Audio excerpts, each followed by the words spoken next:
सब जगह हूं, सर्वत्र हूं। नारद जी ने कहा महाराज मैं बैकुंठ में जाता हूं तो आपके दर्शन नहीं होते, साकेत में जाता हूं वहां भी आप मिलते नहीं हो, बड़े बड़े योगियों के पास में जाता हूं वहां भी आपके दर्शन नहीं होते, आपका स्थायी पता क्या है? तो भगवान ने कहा ना हम बसामि बैकुंठे योगी नाम हृदय न चा मद भक्ता यत्र गायन्ति तत्र तिष्ठामि नारदा। ना हम बसामि बैकुंठे, कभी कभी मैं बैकुंठ में नहीं रहता हूं, योगी नाम हृदय न चा, बड़ी बड़ी योगियों के पास भी नहीं रहता हूं, क्योंकि उनको योग का ही अभिमान हो जाता है बंधुओं, और जहां अभिमान है वहां भगवान नहीं। फिर कहां रहते हो? बोले ना हम बसामि बैकुंठे योगी नाम हृदय न चा मद भक्ता यत्र गायन्ति तत्र तिष्ठामि नारदा। हे नारद हे वत्स, जहां पर मेरे भक्त प्रेम से मेरे गुणान वादों को गाते हैं मैं वहीं रहता हूं। बोलो भक्त वत्सल भगवान की। तो प्यारे यहाँ भगवान की कथा हो रही है, यहाँ भगवान प्रत्यक्ष रूप से विराजमान है, प्रत्यक्ष रूप से। ये भागवत कोई पोथी नहीं, कल आपको संकेत किया गया, कोई किताब नहीं है, ये साक्षात श्री हरि है। आपने बंधुओं संसार में ऐसे बहुत से कलाकार देखे होंगे, कोई कलाकार मिट्टी की भगवान की मूर्ति बना देता है, कोई पाषाण की मूर्ति बना देता है, कोई भगवान की स्वर्ण की मूर्ति बना देता है, कोई कलाकार चांदी की मूर्ति बना देता है, कोई काष्ठ की मूर्ति बना देता है। लेकिन श्री व्यास जी महाराज ऐसे अद्भुत कलाकार हैं बंधुओं, न उन्होंने स्वर्ण की मूर्ति बनाई भगवान की, न चांदी की बनाई, न मिट्टी की बनाई, न काष्ठ की बनाई, न पाषाण की बनाई, उन्होंने भगवान की मूर्ति बनाई तो शब्दमयी मूर्ति बनाई है। भागवत शब्दमयी मूर्ति है, उसी का आनंद लेने के लिए हम आप विराजमान हुए बंधु। कल की कथा में बड़ी विशाल मंगल शोभा यात्रा हुई, समय बहुत लग गया था तो समय नहीं बचा था, कल कथा बहुत पीछे हो गई है, लेकिन हरि अनंत, हरि कथा अनंता। तो मकान की बुनियाद ठीक होनी चाहिए, फिर कितनी मंजिल मकान बना लो। तो हम लोग मातम की चर्चा कल पूर्ण नहीं कर पाए थे, आज संकेत से श्रवण करेंगे। आए 2 मिनट बड़े भाव से हरिनाम बोलेंगे, उसके बाद कथा श्रवण करेंगे। मुकुंद माधव गोविंद बोल, केशव माधव हरि हरि बोल, केशव माधव हरि हरि बोल, केशव माधव हरि हरि बोल।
हरिलाल की जय हो। प्यारे, महात्म की चर्चा चल रही है। श्री शौनक जी महाराज ने सूत जी महाराज से प्रश्न किया, ये कथा की परंपरा क्या है? तो बोले, भगवता प्रोक्तम इति भागवत। ये भगवान की वाणी है। भगवान ने ब्रह्मा जी को श्रवण कराई। श्री ब्रह्मा जी ने नारद जी को, नारद जी ने व्यास जी को, व्यास जी ने सुखदेव जी को, सुखदेव जी ने परीक्षित जी को। इस शिष्य परंपरा से चली आ रही पद्धति। लेकिन जो सप्ताह का विधान है, 7 दिन में ही कथा श्रवण करनी चाहिए, ये श्री नारद जी को सनकादिक ऋषियों ने बताई। तो शौनक जी ने कहा, महाराज, नारद जी का और सनकादिक ऋषियों का संवाद कैसे हुआ? क्यों? लोक विक्रय मुक्त से नारद से अस्त्रस्य चा। ये नारद तो लोक विक्रय से मुक्त हैं, एक जगह रुकते नहीं, घूमते ही रहते हैं। और सनकादिक ऋषि कहीं जाते नहीं, वो तो केवल सत्संग करते। एक भाई वक्ता बनता, 3 श्रोता बनते। फिर विद श्रवे कुता प्रीता संयोगा कुत्र से ऐसा। ये संयोग कहां पर हुआ, ये मुझे विस्तार से बताओ। तो श्री सूत जी कहते हैं, हे सौनकादि ऋषियों, एक बार एकदाय विशालायाम चत्वार ऋषियों मला। एक बार बद्रिका आश्रम से सनकादिक ऋषि सनक, सनंदन, सनातन, सनत कुमार, ये हम आप सबके पूर्वज हैं, सबसे बड़े हैं और 5 वर्ष की अवस्था में ही रहते हैं। ये कहीं जा रहे थे तो रास्ते में नारद जी को देखा। नारद जी बंधु बड़े उद्विग्न हैं, उनका चेहरा उदास है, चिंतातुर है श्री नारद जी महाराज। तो सनकादिक ऋषियों ने जैसी नारद जी को देखा तो बोले, बाबा, कथम ब्रह्मन दीन मुखा कुतश्चिंता करो भवान तुरितम गम्यते कुत्र कुतश्चागमनम तवा। हे बाबा, कथम ब्रह्मन दीन मुखा, आप दीन मुख क्यों दिखाई दे रहे हो? आपका चेहरा उदास क्यों दिखाई दे रहा है? तुरितम गम्यते कुत्र कुतश्चागमनम तवा, जल्दी जल्दी में आप कहां जा रहे हो और कहां से आ रहे हो? चेहरा आपका बहुत उदास दिखाई दे रहा है। ऐसा लगता है इदानीं सुनिचित्तोसी गतवित्तो यथा जना, जैसे किसी कृपण का वित्त माने धन खो गया हो, कोई मड़ी खो गई हो, उसके लिए जैसे उद्विग्न हो जाता है, वैसे ही आप लग रहे हो। बाबा, ये बात ठीक नहीं लग रही है। राम का दास फिर काहे को दास?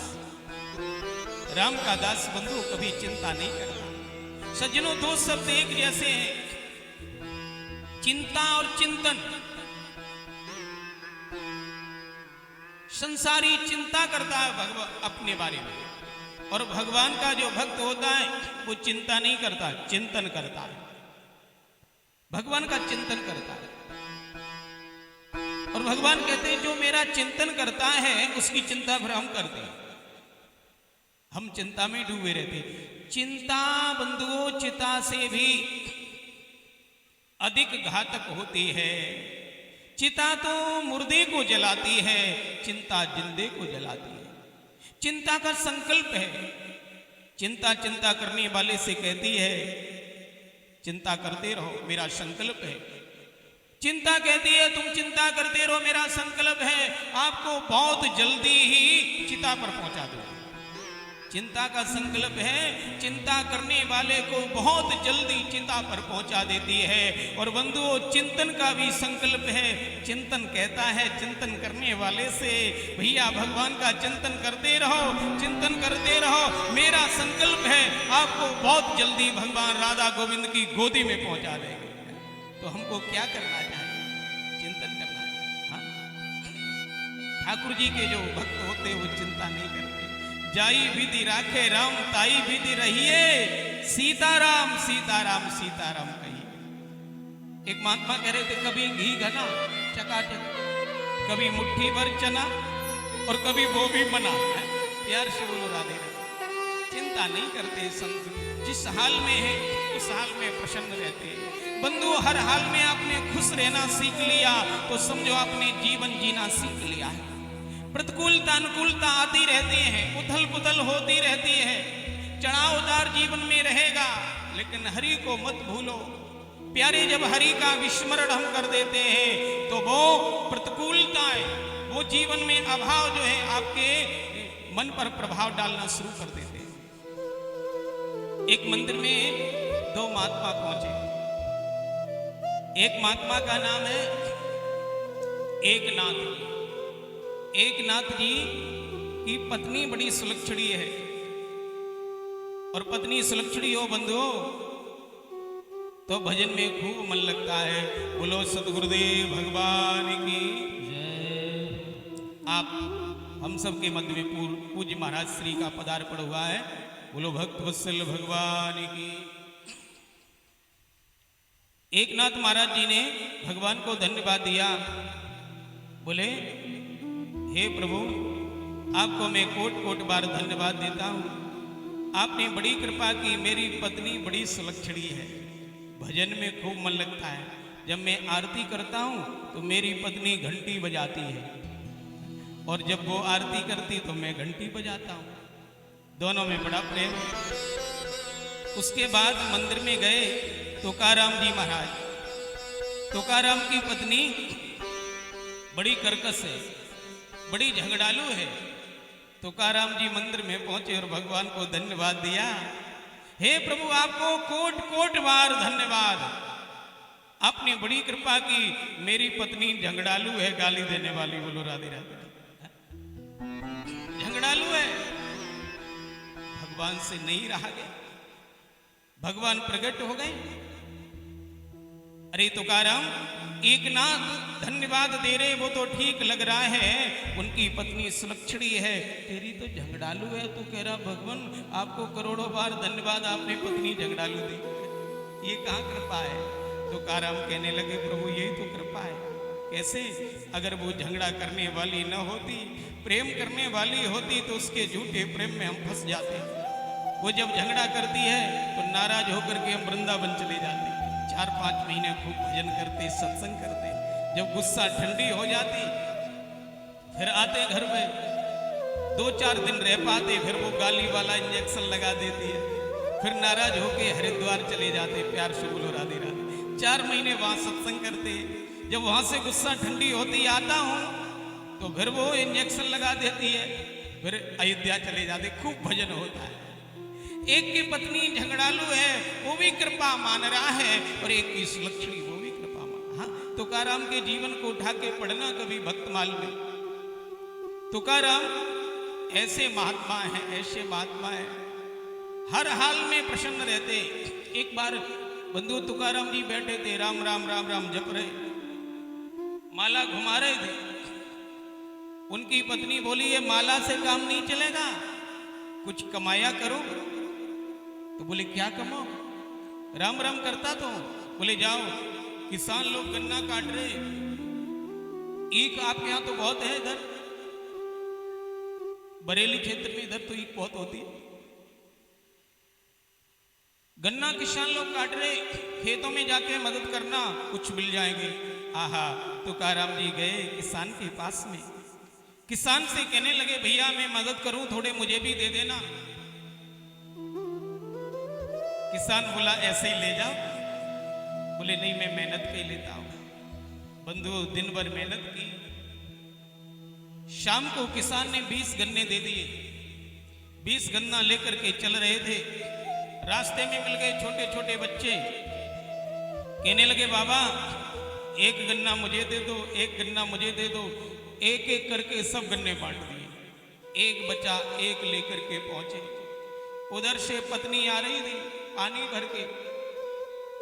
आहा, पत्नी ने एक गन्ना देखा, पूरा दिल लगा के आए, एक गन्ना लेके आए।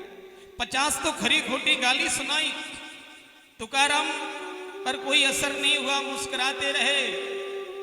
बोले पूरा दिल लगाया, एक गन्ना लेके आए, गालियां सुनाई, तुकाराम पर असर नहीं हुआ। तो उसकी गुस्सा नहीं डटी, भरा भराया घड़ाई उनके सिर पर पटक दिया। तो तुकाराम जी नाराज नहीं हुए, क्या बोले मालूम? बोले देवी तूने प्रकृति के नियम को बदल दिया है। लोग कहते हैं जो बादल गरजते हैं वो बरसते नहीं, तू पहले गरजी और फिर बरस भी गई है। पत्नी बोली पूरा दिन लगा के आए, एक गन्ना लेके आए। तुकाराम जी ने कहा एक नहीं लाए थे, 20 लाए थे, 20। बोले 19 कहाँ गए? बोले छोटे छोटे बच्चे मिल गए, बाबा एक मुझे दे दो, एक मुझे दे दो। बच्चों में सब बांट दिए, एक बचा सो तुम चूस लो। तुकाराम ने जैसे गन्ना पत्नी के हाथ में दिया, बंधु पत्नी ने गन्ना उठाया और तुकाराम की पीठ में कस के मारा। एक के 2 टुकड़े हो गए। हम आप होते तो झगड़ा हो जाता। तुकाराम जी बोले तू बड़ी समझदार है, एक के 2 कर दिए, एक टुकड़ा तू चूस ले, एक टुकड़ा हम चूस लेते। तुकाराम जैसा जीवन हो जाए तो घर में झगड़ा नहीं हो। मेरे कहने का मतलब ये भी नहीं कि घर में पिटते रहो, बोलो राधे राधे, लेकिन ऐसा भाव बन जाए तो घर में झगड़ा नहीं होगा। बोलो भक्तवत्सल भगवान। और माताओं से भी निवेदन है, मीठा बोलो, मीठा। आज तो बेचारी सब भूखी होंगी। मुझे तो लगता है पति के लिए भूखा रहती माता, व्रत रहती है, भूखी रहती है। पति के लिए भोजन न करो, भूखी रहो, इससे उम्र ज्यादा हो जाएगी। मान्यता है साथ हो जाती होगी, लेकिन मुझे लगता है भूखा रहने से पति की उम्र ज्यादा नहीं होगी। पति से हर समय मीठा बोलो तो उसकी उम्र ज्यादा हो जाएगी। अब साल भर तो तुमने कभी प्रेम से बोला नहीं, कर्कश भाषा में बात करती रही। आ गई करवा चौथ, बेचारे की जेब भी खाली कर दी और आज बड़ी पूजा। बोलो भक्तवत्सल भगवान की, मीठा बोलो, बोलो वृंदावन बिहारी लाल की। तो संत जो होते प्रतिकूलता में भी अनुकूलता का अनुभव करते। जाई विधि राखे राम, ताई विधि रहिए, सीताराम सीताराम सीताराम कहिए। आप उदास कैसे हो? तो नारद जी ने कहा बाबा पृथ्वी लोक को सर्वोत्तम लोक समझ करके मैं अहम तो पृथ्वी या तो ज्ञात्वा सर्वोत्तमामिति पुष्करम च प्रयागम च काशी गोदावरी तथा। मैं पुष्कर में गया, गोदावरी गया, हरि क्षेत्र गया, श्री क्षेत्र गया, कुरुक्षेत्र गया, सर्वोत्तम मान करके, लेकिन कहीं पर शांति नजर नहीं आ रही। लोग सब दुखी नजर आए। कलना धर्म मित्रेणा धरेयम बाधिता धुना। एक कलयुग जो है ना, ये अधर्म का मित्र है। सभी साधन इसमें समाप्त हो गए। आगे चले नारद जी तो कह रहे हैं, ये मेरी बात नहीं, नारद जी कह रहे हैं भागवत महात्म पद्म पुराण में, सत्यम नास्तपा सोचम दया दानम न विद्यते उदर भरणो नीपा वरा का कूट भाषा। लोग कैसे हो गए?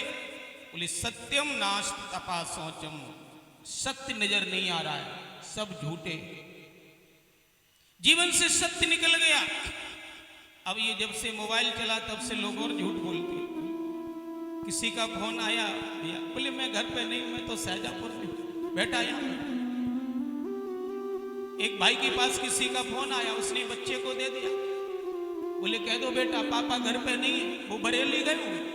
बेटा बोला अंकल जी पापा ने कह दिया, बोले कह दो घर पे नहीं, बरेली गए हुए। बोला घर पे बैठा बैठा बात बना रहा है। सत्यम नास्ति, झूठ ही लेना, झूठ ही देना, झूठ ही भोजन, झूठ चबेना। अच्छा एक बात कहूं, झूठ ने स्वभाव में प्रवेश कर लिया। जैसे कोई व्यक्ति यहां से जा रहा हो, कहां? शाहजहांपुर। आपने कहा भैया कहां जा रहे हो? तो उसे कहना चाहिए शाहजहांपुर। क्या कहेगा? आपने कहा कहां जा रहे हो? बोले कहीं नहीं, शाहजहांपुर। तो ये कहीं नहीं की क्या जरूरत है? कोई व्यक्ति कुछ लिख रहा, आपने कहा भैया क्या करें? बोले कुछ नहीं, एक भजन लिख रहे। तो कुछ नहीं की क्या जरूरत है? क्या करें? बोले कुछ नहीं, चाय पी रहे। तो ये कुछ नहीं की जरूरत क्या थी? क्योंकि झूठ ने स्वभाव में प्रवेश कर लिया है। सत्यम नास्ति तपा सोचम दया दानम न विद्यते। तप नहीं दिखाई दे रहा। तप किसे कहते? अग्नि चारों तरफ लगाई, पंचाग्नि तपते हैं, एकादश अग्नि, द्वादश अग्नि, ये तप नहीं है। अपने स्वधर्म पालन करने में चाहे जितनी कठिनाई आ जाए उन सब का सामना करो, लेकिन धर्म को न छोड़ो, ये तप है। तप दिखाई नहीं दे रहा। सत्यम नास्तपा सोचम। सोच का मतलब होता पवित्रता। पवित्रता नजर नहीं आ रही। लोग ना बाहर से पवित्र हैं ना भीतर से पवित्र हैं। पवित्र कैसे होंगे बंधुओं? प्रातःकाल पूजन होता है, पंडित जी मंत्र बोलते होंगे, क्यों गुप्ता जी? पंडित जी सुबह मंत्र बोलते होंगे, हाथ धुलाए होंगे आपके भी, मंत्र बोला होगा, ओम अपवित्राः पवित्रो वा सर्वावस्थांगतोऽपि वा या स्मरेत पुंडरीकाक्षं सबाह्याभ्यन्तरः शुचि। तो जल के छींटा लगा दिए, आपने सोचा हम पवित्र हो गए, पंडित जी ने कर दिया, आपने सोचा होगा। लेकिन पंडित जी से हमने कभी पूछा नहीं कि ये जो मंत्र बोल रहे इसका अर्थ क्या है, न पंडित जी ने बताया। जल के छींटा लगा दिए, बोले हो गए पवित्र। इस मंत्र का अर्थ क्या है? अपवित्रा पवित्रो वा, चाहे पवित्र हो गंगा नहा के आए हो, चाहे अपवित्र हो कीचड़ में सने हो, अपवित्रा पवित्रो वा सर्वावस्थांगतो विवा, किसी भी अवस्था में गए हुए हो, चाहे पवित्र हो चाहे अपवित्र हो, अपवित्रा पवित्रो वा सर्वावस्थांगतो विवा या स्मरेत पुंडरीकाक्षम, या माने जो स्मरेत माने स्मरण करता है, पुंडरीकाक्षम पुंडरीक माने कमल, कमल नयन भगवान श्याम सुंदर का जो स्मरण करता है, या स्मरेत पुंडरीकाक्षम स माने वह सब बाह्याभ्यंतरा शुचि, वह अंदर और बाहर से पवित्र हो जाता है। इस मंत्र का अर्थ है चाहे आप पवित्र हो चाहे अपवित्र हो, जो भगवान का स्मरण करता है तो वो अंदर और बाहर से पवित्र हो जाता। तो हमने स्मरण करना छोड़ दिया है, तो कहीं पवित्रता नजर नहीं आ रही है। सत्यम नास्तपा शौचम दया दानम न विद्यते, दया भी नहीं है, दया नहीं है। दया किसे कहते हैं? दया प्रत्येक जीव मात्र के प्रति दया होनी चाहिए। स्वप्न में भी किसी का अहित न हो जाए। एक संत ने लिखा है, डरते रहो ये जिंदगी बेकार न हो जाए, डरते रहो ये जिंदगी बेकार न हो जाए, सपने में भी किसी जीव का अपकार न हो जाए। जगने की बात नहीं, स्वप्न में भी डरते रहो ये जिंदगी बेकार न हो जाए, सपने में भी किसी जीव का अपकार न हो जाए। पाया है तन अनमोल सदाचार के लिए, विषयों में फंसकर तुमसे अनाचार न हो जाए। सेवा करो सब देश की, हरि भजन शुभ कर्म, इतना भी करके पीछे अहंकार न हो जाए। सेवा करो सब देश की, शुभ कर्म हरि भजन, इतना भी करके